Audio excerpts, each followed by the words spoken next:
Hi everyone, welcome back to the reads. ഇന്ന് ഞാൻ നിങ്ങളെ പരിചയപ്പെടുത്തുന്നത് ഒരു മലയാളം നോവലാണ്.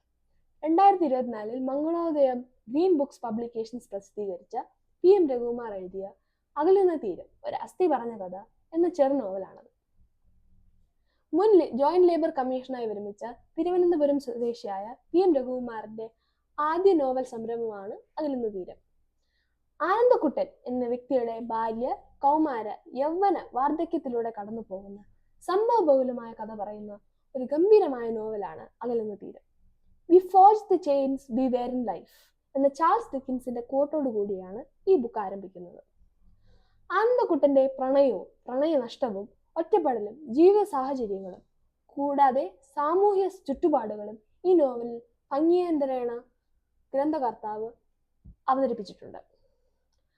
ഏതൊരു പ്രായക്കാർക്കും ആസ്വദിക്കാമെങ്കിലും പഴയ തലമുറയിലുള്ളവർക്ക് അന്നത്തെ സാമൂഹ്യ, രാഷ്ട്രീയ, ജീവിത സാഹചര്യങ്ങളുടെ ഒരു ഓർമ്മപ്പെടുത്തൽ കൂടിയാകും ഈ നോവൽ www.greenbooks.india.com എന്ന വെബ്സൈറ്റിലും ഗ്രീൻ ബുക്സിന്റെ ഓഫീസുകളിലും സ്റ്റാളുകളിലും ലഭ്യമാണ്. Thank you.